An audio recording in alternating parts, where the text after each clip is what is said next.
Hello friends, જય સ્વામિનારાયણ, જય શ્રી કૃષ્ણ, જય માતાજી. Welcome to my channel Shriji food art.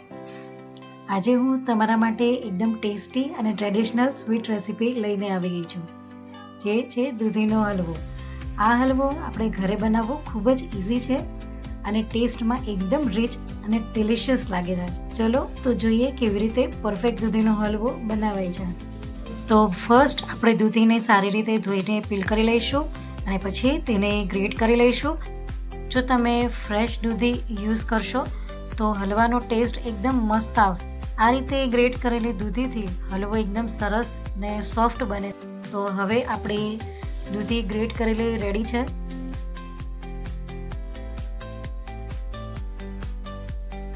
હવે આપણે ગેસ ઓન કરી લેવાનો છે અને એક પેન મૂકી દઈશું. એ પેનમાં આપણે 1 ચમચી ઘી એડ કરી લેવાનું છે.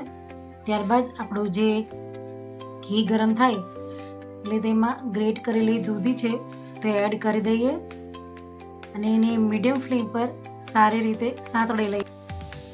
બીજી તરફ મેં 500 ml મિલ્કને બોઇલ થવા માટે મૂકી દીધું છે, જેથી હલવો બનાવતી વખતે ટાઈમ પણ બચે અને દૂધીમાં નાખતા જ ઝડપથી કૂક થઈ જાય. દૂધી સારી રીતે સંતળાઈ જાય પછી આપણે એમાં બોઇલ થયેલું મિલ્ક એડ કરી દઈએ. હલવાને વચ્ચે વચ્ચે હલાવતા રહેવું જરૂરી છે, જેથી દૂધી કઢાઈમાં ચીપકી ન જાય. આ સ્ટેજ પર ફ્લેમ મીડિયમ રાખવી, જેથી દૂધી અને દૂધ સારી રીતે કૂક થઈ જાય. આ હલવો બનાવતી વખતે પેશન્સ જોઈએ, પણ રિઝલ્ટ એકદમ મસ્ત આવે છે. થોડી વારમાં તમે જોઈ શકશો કે મિક્સચર ધીમે ધીમે થીક થઈ જશે અને હલવાની પરફેક્ટ કન્સિસ્ટન્સી આવી જશે. ધીરે ધીરે દૂધ કૂક થાય અને થોડું માવા જેવું થીક થતું જશે અને હલવાનો ટેસ્ટ પણ એકદમ રીચ બની જશે. અહીંયા મેં કોઈ પણ ફૂડ કલર એડ નથી કર્યો, કેમ કે દૂધીનો નેચરલ ગ્રીન કલર જ એકદમ સરસ આવે છે. દૂધી અને દૂધને કૂક કરીએ જ્યાં સુધી મિક્સચર થોડું થીક ન થઈ જાય. ત્યાર પછી તેમાં શુગર એડ કરી દઈએ. 4 થી 5 ચમચી શુગર એડ કરી છે. હવે ફરીથી આપણે એને હલાવશું ને સારી રીતે મિક્સ કરી દઈશું. ત્યારબાદ એમાં આપણે એલચી પાવડર એડ કરીને ફરી આપણે એને હલાવી લઈશું અને થોડા ચોપ કાજુ, બદામ અને કિશમિશ એડ કરી દઈએ. હવે હલવાને ધીમે ધીમે કૂક કરતા રહીશું જ્યાં સુધી હલવો કઢાઈમાંથી છૂટો ન થવા લાગે. હવે બધું જ સારી રીતે મિક્સ થઈ જાય એટલે હલવાને થોડી વાર સુધી સાંતળી લઈશું. બસ હવે હલવો ઓલમોસ્ટ રેડી છે. થોડી વારમાં પરફેક્ટ કન્સિસ્ટન્સી આવી જશે.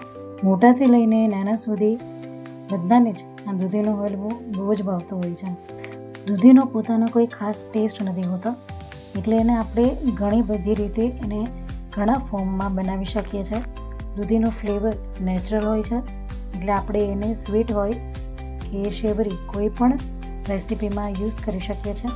એટલે જ દૂધીથી હલવો, મુઠિયા, થેપલા જેવી ઘણી બધી રેસીપીઝ બને છે.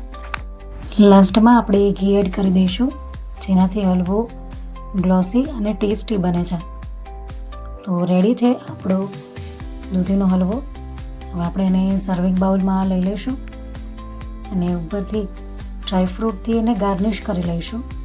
મેં કાજુ, બદામ અને કિશમિશ લીધા છે. તો રેડી છે આપણો દૂધીનો હલવો, એકદમ ડિલિશિયસ અને એકદમ ટેસ્ટી. તો કેવી લાગે તમને મારી આ દૂધીના હલવાની રેસીપી?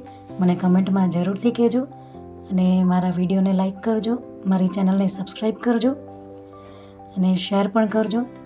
હવે આપણે મળીશું એક નવા વિડીયોમાં નવી રેસીપી સાથે.